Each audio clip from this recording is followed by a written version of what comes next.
بسم اللہ الرحمن الرحیم۔ السلام علیکم محترم ناظرین کرام۔ ایم اے اردو سال دوم سرگودا یونیورسٹی کے پہلے پیپر کے گیسٹ کویسچنز کے ساتھ آپ سب کا خیر مقدم ہے۔ آج کے لیکچر میں ہم سال دوم کا جو پہلا پیپر ہوتا ہے اس میں وہ کون کون سے ایسے اہم ترین سوالات ہوتے ہیں جو ہر سال پیپر میں بار بار آتے ہیں، پوچھے جاتے ہیں، تو آج ہم ایک ڈیٹیل کے ساتھ یہ ساری چیزیں آپ کے سماعتوں کے گوش گزار کریں گے۔ لیکچر کو شروع سے آخر تک مکمل توجہ کے ساتھ سماعت کیجیے گا اور کوشش کیجیے گا کہ جہاں کسی چیز کی سمجھ نہ آئے نیچے کامنٹ سیکشن میں اپنی قیمتی رائے سے ہمیں ضرور آگاہ کیجیے گا، اور یہ بھی کوشش کریں کہ اس لیکچر کو شروع سے آخر تک آپ سنیں بھی صحیح اور ساتھ ساتھ اس کو لکھ بھی لیں تاکہ آپ اس سے 100% استفادہ کر پائیں۔ آپ کا پہلا پیپر جو ہوتا ہے وہ ہے اقبال کا خصوصی مطالعہ۔ اب اس کے کل نمبر جو ہوتے ہیں وہ 100 ہوتے ہیں اور 3 گھنٹے کا دورانیہ دیا جاتا ہے۔ اس میں کل 2 پورشنز ہوتے ہیں، جس طرح سے آپ نے سال اول میں آپ نے دیکھا تھا کہ سال اول میں بھی 2 پورشنز ہوتے تھے، ایک آبجیکٹیو ٹائپ ہوتا تھا معروضی اور ایک حصہ انشائیہ سبجیکٹیو ہوتا تھا۔ معروضی کے کل 20 نمبر ہوتے تھے اور باقی جو حصہ انشائیہ ہوتا ہے اس کے 80 نمبر ہوتے ہیں۔ تو پہلے ہم حصہ معروضی دیکھ لیتے ہیں۔ تو سوال نمبر 1 ہے کہ مندرجہ ذیل سوالات کے جواب لکھیں۔ جواب 2 لائنوں سے تجاوز آپ نے نہیں کرنے۔ آپ کا پہلا سوال ہے کہ اقبال کے 2 فارسی شعری مجموعوں کے آپ نے نام تحریر کرنے ہیں۔ یہ ہو گیا آپ کا پہلا سوال۔ اسی طرح سے آپ کا دوسرا سوال ہے کہ اقبال نے اداروں سے تعلیم پائی، کن اداروں سے آپ نے تعلیم پائی ہے؟ ان میں سے 2 کی آپ نے نشاندہی کرنی ہے۔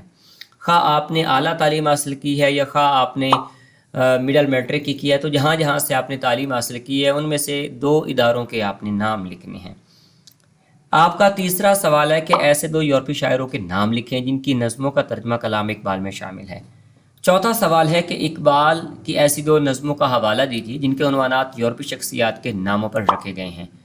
پانچواں سوال ہے کہ اقبال کے 2 غیر مسلم اساتذہ کرام کے نام لکھیں۔ چھٹا سوال ہے کہ اقبال کے صاحبزادوں کے نام لکھیں۔ ساتواں سوال ہے کہ نثر اقبال پر مشتمل کوئی سے 2 مجموعوں کے نام لکھیں۔ 8واں سوال ہے کہ اقبال کا کوئی ایسا شعر لکھے جس میں کسی حدیث کے لفظ یا الفاظ شامل ہوں۔ 9واں سوال ہے کہ اقبال کے انگریزی خطبات کی تفہیم اور تشریح سے متعلق 2 کتابوں کے نام لکھیں۔ اور 10واں سوال ہے کہ اقبال نے جن یورپی ممالک کی سیاحت کی ان میں 2 کی نشاندہی کیجیے۔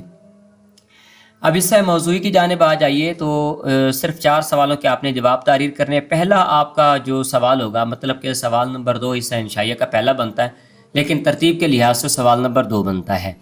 اس میں آپ نے اشعار کی تشریح کرنا ہوگی۔ تو اقبال کی شاعری 4 کیٹیگریز میں آتی ہے، تو آپ نے 4 کیٹیگریز کے اندر رہ کر آپ نے اس کا جواب مینشن کرنا ہے۔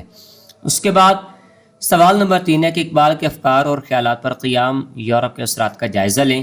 سوال نمبر 4 ہے کہ اقبال کے مرد مومن اور نقشے کے فوق البشر کے تصورات کا تقابلی جائزہ۔ سوال نمبر 5 ہے کہ اقبال تعلیم نسواں کے حامی تھے یا اس کے مخالف تھے؟ دلائل سے ثابت کرنا ہے۔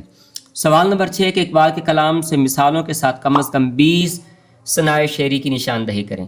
سوال نمبر 7 ہے کہ اقبال کی نظم ابلیس کی مجلس شورا کا فکری اور فنی تجزیہ پیش کریں۔